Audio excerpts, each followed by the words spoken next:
Hey guys, Paul Niyama, professionallystrong.com. I want to help you become the best and strongest version of yourself. So, a couple days ago was my 6th week doing Jiu Jitsu, and actually more than a couple days, because couple means two, but a few days ago, it was my 6th week doing Jiu Jitsu.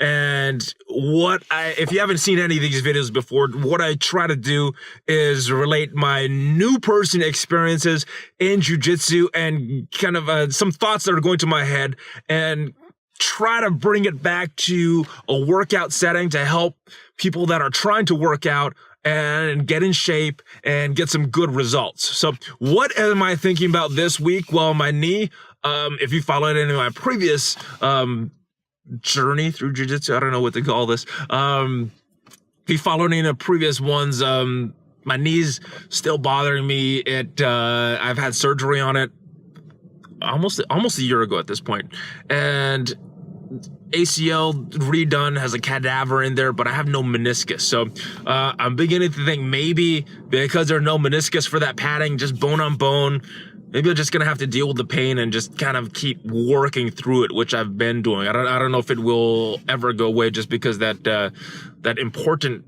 meniscus is not there anymore. But other than that, one thing I did want to talk about this week is trust, something very important in the jiu-jitsu world. I've heard a lot of people say the reason that you could go 100%, go hard, is because of the tap. You know, when you tap, you got to release the hold, and if it's a real like jiu-jitsu match, at that point you've won already. So you could go hard in those chokes and those arm bars and all these other joint locks and submissions, because you know that if you get caught in something and you tap, the person's going to release you. Well, the reason I'm bringing this up is last week I saw this video of someone getting caught in a choke, and it was not at a school in the US, it was actually a Brazilian school. And it kind of scared me because someone got caught in a choke and the person was tapping. The guy did not release it. Someone looked like they came over and was trying to stop the situation, but the person that was choking said, no, hold off. And, the person went out. He went unconscious. They woke him up and they kept rolling and putting him in submissions. And at that point he was tapping, and so it scared me a little because, I think that's what goes through a lot of people's heads when they're starting jiu-jitsu. Oh, well, what if I get in there with some crazy person and they don't release the hold and they end up knocking me out, knocking me unconscious, or breaking one of my joints or something like that. That's a fear that goes through a lot of people's heads. And I think as far as working out, a lot of people will imagine the worst case scenario as well. So what I did, I talked to my professor about this, and he said he saw that video as well. And what it looked like from his perspective is that it was kind of part of their training curriculum, because when the person did go unconscious, the guy kind of released the hold right there to not cause further damage, because don't quote me on this, but from the way I understand it, if you go unconscious and it's released right there, it's supposed to be safe. And like I said, I haven't done too much research in this, but if you keep holding it, that's when you can potentially kill somebody. So it did scare me at that point. So I talked to him about this and said what it looked like from his perspective is part of their training. They're looking to make the person unconscious and try to release the holds. I mean, to try to do some holds on that person and continue. And I guess that's the thought, is if you ever go unconscious in a fight, you wake up fighting. And it's just a guess at that point, because what happened when the person came back to and they started rolling again, they were getting him in chokes and other stuff, and as soon as he tapped, they were releasing him. So it may be what they were doing, maybe not, but it led me back to this discussion of trust and having that. And does this really apply in the weight room towards your workouts? And I say to some extent it does. Maybe not this extent that if you do something totally wrong, you're gonna die. Obviously, it's possible. I've seen people get very, very injured, and I'm sure some people have not done well in the weight room because of a lack of knowledge or not doing things right. But who are you trusting at this point? Now, if you're working out on your own, it's kind of on you. But if you're working out with a training partner, or especially a trainer who should be knowledgeable, if you're paying somebody money to train you, that person should have the knowledge. Now, when I was training people, the number one thing that always crossed my mind was safety. It was not the results, because I would always put it this way: if someone got the results that they wanted, they looked good, felt good, got real strong, but then they got hurt, what good is that? So safety is always important.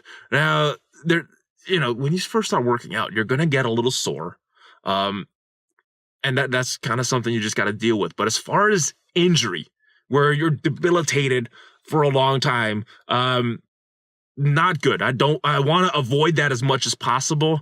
And I don't want to even avoid my clients having a lot of soreness in the beginning, because if that happens, I try to think, if that happened to myself, if I want to work out and I go to a gym and I get so sore that I cannot move for a week, it might not be an injury, but that's still not a good thing. It takes a pretty, it takes a person with a lot of mental toughness to come back from that and to keep pushing themselves. And if you are going that hard in the beginning that you can't work out for a week or so, it's probably a little too hard. So, as far as a beginner, you're putting a lot of trust in your workout partner, or where you're getting that advice from. I mean, maybe you're starting up again and you've done these kind of workouts in the past when you were younger in very good shape, but years of a sedentary lifestyle has made it tough for you to get back in the gym. So you feel all this soreness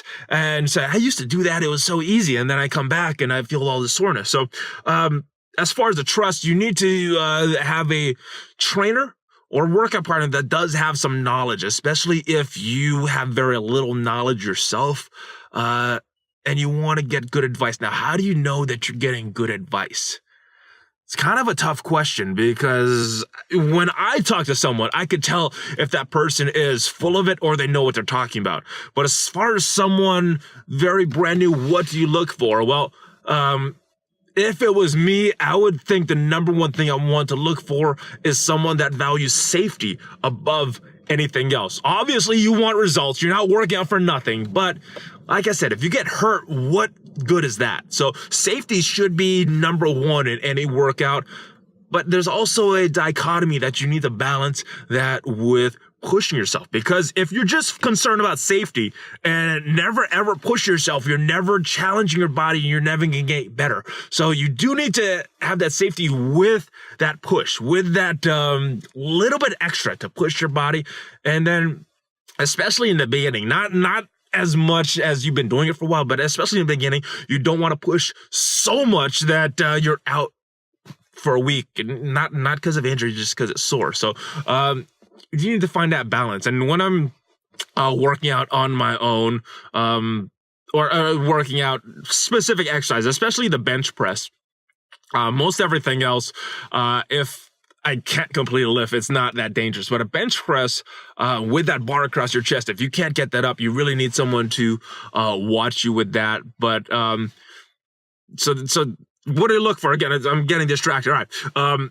Safety, but also technique. If someone that you're working out is very strict on your technique, your elbows are coming down or your shoulders are rising, that is also a good sign, because I think technique is super important in lifting. If you use the wrong technique, you could get injured, and that leads back to safety. So those two are in conjunction. And after that point, once you're doing the exercise correctly, once you know how to do things without hurting yourself, at that point is when you push yourself. So even though people work out for results, I would say out of those three, safety, technique, and then results, I say the results are last, unfortunately. I know that's not what a lot of people want to hear, but you need to be safe. So that's what to look for. Those are my thoughts on jiu-jitsu, and hopefully this helps you with your workout. Hopefully it helps to motivate you, and hopefully it helps you to train smarter. and harder. You don't want to do just smart without hard. You want both. You want to train hard and smart as well. So that's it, guys. I hope this video helps you. If it did, please subscribe to the channel, because I'm gonna be doing this on a weekly basis as I go through jiu-jitsu. I don't know how long it's gonna last. As far as me making this videos, I do plan to keep going with jiu-jitsu for a long time. And I hope I don't get hurt, so I have to take any breaks, and it extends my learning period. But subscribe to the channel, guys. A lot more stuff coming. Facebook, Twitter, and Instagram. Instagram, very good. I'm always on there, and I try to post stuff every day. Sometimes I have a little writer's block of what to do. It's not always writing, but I guess creator's block of what exactly to do. But I try to be on there at least every day and post stuff for you guys to motivate you and inspire you. So I will see you guys next time, where I will try to help you become the best, strongest version of yourself.